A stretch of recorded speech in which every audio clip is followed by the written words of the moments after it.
आता हा सगळा उद्धव ठाकरे साहेब जातील का पवार साहेबांकडनं कोणी जाईल किंवा काँग्रेसचा त्याच्यावरती अधिकार आहे का, हा प्रश्न खऱ्या अर्थाने जोपर्यंत निवडणूक तारीख जोपर्यंत जवळ येत नाही किंवा निवडणुकीचा दिवस येत नाही, फॉर्म भरण्याचा दिवस येत नाही, तोपर्यंत अनुत्तरित राहील. संख्याबळ पुरेसं नसल्यामुळे तिन्ही पक्षांना एकमेकावरती अवलंबून राहावं लागतं आहे आणि ही एक थोडंसं याच्या बाबतीमध्ये साशंक राहण्याचं कारण जास्त आहे. परंतु मला असं वाटतं की कार्यकर्त्यांना थोडा न्याय कमी मिळेल आणि नेते लोक तिथं जाण्याचा प्रयत्न करतील. संजय राऊत म्हणतात की उद्धव ठाकरेंची निवडणूक बिनविरोध होईल. आता संजय राऊत साहेब सांगून उपयोग नाही आहे, कारण त्यांना जर का ते करून घ्यायचं असेल तर तिन्ही पक्षाच्या आघाडीतल्या त्यांच्या सहकाऱ्यांना बोलावं लागेल आणि नंतरच मग ते ठरेल.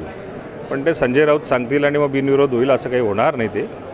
ते सगळ्या पक्षांचं एकमत झालं पाहिजे, महायुतीत एकमत झालं पाहिजे, त्याच्यानंतर महाविकास आघाडीमध्ये एकमत झालं पाहिजे आणि त्यानंतर बिनविरोध होईल. ज्यावेळेस महायुतीचं सरकार होतं दादा ज्यावेळेस होते त्यावेळेस खऱ्या अर्थाने अनेकदा मंत्रिमंडळाच्या बैठकीत जे आहे महिला सुरक्षेच्या दृष्टिकोनातून अनेक पावलं आणि त्यावर चर्चा देखील झाली. मात्र सध्या राज्यामध्ये जे आहे धर्मांतराचा मुद्दा असेल, अमरावतीमध्ये एक दुर्दैवी घटना समोर आलेली आहे, कुठेतरी महिला सुरक्षित असण्याची भावना जी आहे ती व्यक्त केली जात आहे आणि त्यावर विरोधक आता सरकारला टीका करताना पाहायला मिळतं. विरोधकांच्या टीका करण्याच्यामुळेच या गोष्टींची काळजी घेतली पाहिजे असं काही म्हणण्याचं काही कारण नाही.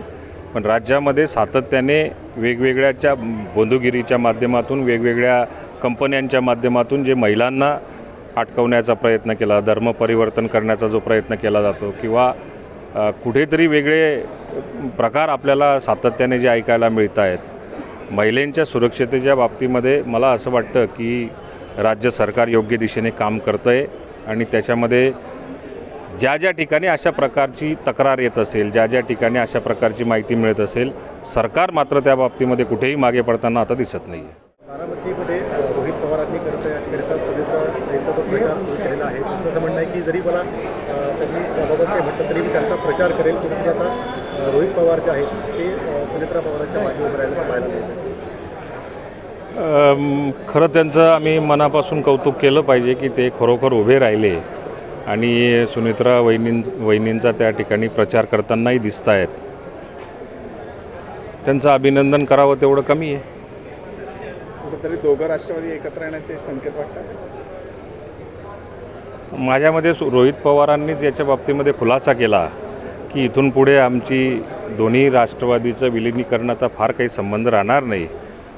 पण शेवटी सुनेत्रा वहिनी किंवा पवार कुटुंब जे निर्णय घेतील ते आमच्या राष्ट्रवादी काँग्रेस पक्षाच्या दृष्टिकोनातून अंतिम निर्णय असेल. पक्षाचे पदाधिकारी आपल्याला काय वाटतं भविष्यात कशासाठी विलिनीकरणावर चर्चा व्हावी किंवा एकीकडे रोहित पवार जरी विलिनीकरणाला म्हणत असले तरी मात्र ज्या पद्धतीने मदत करतायत तर भविष्यात पुन्हा विलिनीकरण होऊ शकतं वाटतं. रोहित पवारांच्या मदतीमुळे फार मोठा फरक बारामतीमध्ये पडू शकतो. त्यांच्या मदतीचं आम्ही नक्की त्या ठिकाणी स्वागतच करतो आहे. 23 तारखेनंतर या बाबतीमध्ये राज्याच्या उपमुख्यमंत्री किंवा आमच्या राष्ट्रीय अध्यक्ष सुनेत्रा वहिनी यांच्याशी आम्ही नक्की चर्चा करू आणि योग्य ती दिशा ठरवू.